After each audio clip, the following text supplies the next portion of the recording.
I am training for a marathon, so today I wanted to give you a little update on how that's going, talk to you about drinking beet juice, about new events that I have coming up, and how my knee injury is going.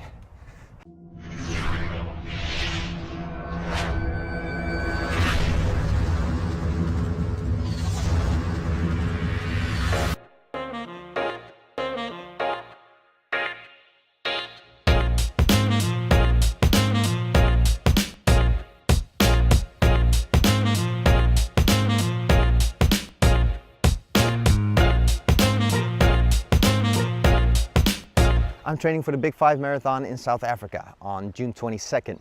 I've been looking forward to this one for a very long time, and it's actually getting pretty close right now. Which also means my long runs are getting a lot longer, and this can sometimes be a little bit demotivating. On one hand, I know that when I go out for my run, I'm gonna be out for an hour and a half to 2 hours, and it's gonna eat up so much of my day, takes so much time. And I sometimes feel like skipping my run because, yeah, I just want to do other things. On the other hand, when I look back at my first half marathon, I've talked about this before, in 2016 I did the Disneyland Paris half marathon, and I was undertrained. I was not prepared for that race, but I ran it and I actually set a pretty good time for myself, but I had a hard time during the race. The distance seemed so long and the race just went on, and once I got to the finish, I was done. My body hurt everywhere. I couldn't walk for 2 days.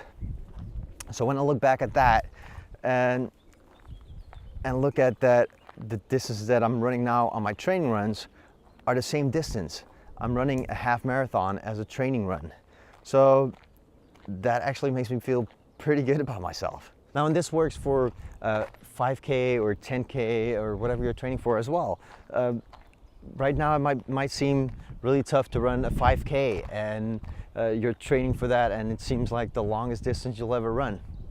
But when you stick to it, you keep running, eventually a 5K is going to seem like an easy run. Same with a 10K. If you just keep at it, keep training, it's gonna become easier, and you're gonna one day go out on a 10K run and it'll be an easy training run.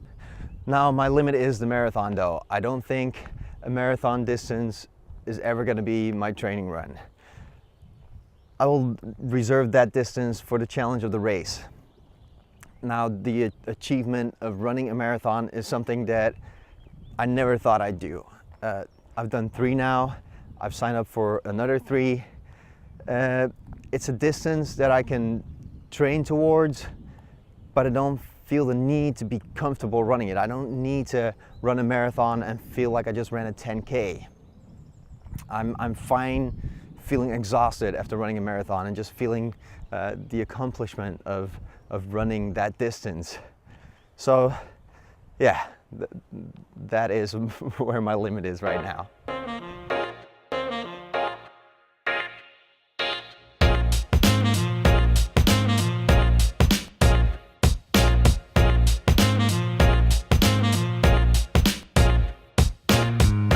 So while training for the marathon, I'm not actually going to be running training runs of 26 miles, 42K. I never have. Every single marathon that I've run on my training, I had to deal with injuries, just lack of time to prepare. Longest distance that I did on my training runs was 24, 25K. And this year in January, I set a goal for myself to run a 30K training run. I feel that if I run 30K on my training, I'll be better prepared for the distance that I need to run for the marathon. And even though I've been dealing with my knee injury, I'm still on schedule to actually get to a 30K training run before the marathon. So speaking of that injury, if you watched my videos before, you probably know that I've been struggling with a knee injury. That happened back in October. I didn't run for a while until I started my training up in January. I thought I kind of got rid of it, but I'm still struggling with it. It still acts up sometimes. I can get through my runs without any pain. It's fine when I'm running. I don't feel it. it's just afterwards or the day after that my knee hurts. It's hard to walk sometimes. So if you've been watching my videos, sometimes I wear a knee brace, sometimes I don't. It's just that some days are better than others. Now, I feel like I'm doing okay with it. I'm mindful of the injury. As long as I don't do anything to push it too hard, I can stay on schedule, I can keep my training up, and I feel that I can get to that 30K training run and get ready for that marathon.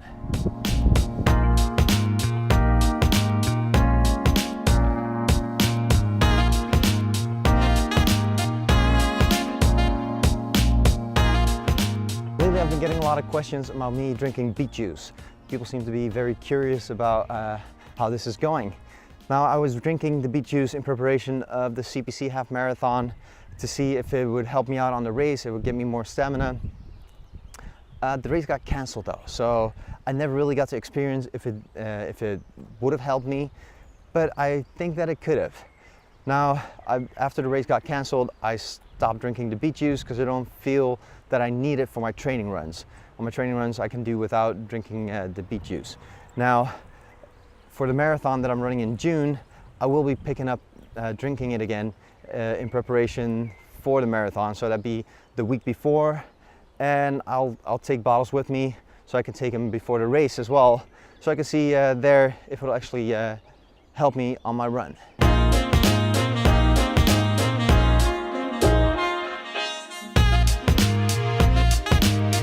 If you're training for a race and you'd like to win an online coaching package with a personalized training plan, then there's still time to enter until April 25th.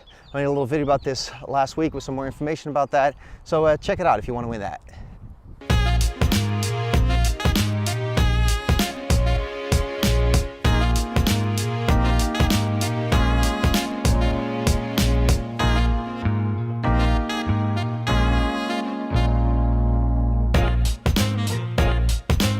On my own training schedule, I like to mix it up by signing up with fun races to do. So I've signed up with a couple lately that I'm looking forward to a lot. Next week, I'll be running the Rotterdam Fun Fair Run, which sounds like it just has to be a lot of fun. And then on Sunday is the London Marathon, which I won't be running. But Meredith from Rice Rice Runner, she's running it. So I'll be cheering her on because that's awesome. Now, the first weekend of May, my friend Phil from the UK is coming over. He's been on the vlog before. I've mentioned him before. He's coming over from the UK to just hang out, and that weekend there don't happen to be any fun races, but we'll find something to do. We'll go out running. So Phil, bring your running shoes. The other weekends in May, there are at least like 3 races that seem like a lot of fun every single weekend, and I haven't committed to any of them because I just can't pick. There are a lot of races, so I'll have to sign up soon because otherwise I won't be able to anymore. But yeah, I still have to sort out what I want to do. Then in June, I'll be running, I'll be going safari jogging. I got a coupon for this for Christmas, and it's in a national park where you go out really, really early in the morning to try and spot animals on your run. So that seems like a lot of fun and great training for Africa. Now, May 20th is when we start our training for the 36K challenge, the half marathon in Disneyland Paris. So you still have about a month to get ready for that. Check out the website if you need a training plan for that so you can follow along with the training. There's a lot of fun things coming up, so make sure that you subscribe to the channel so you don't miss any of it. And until next time, get out there and run.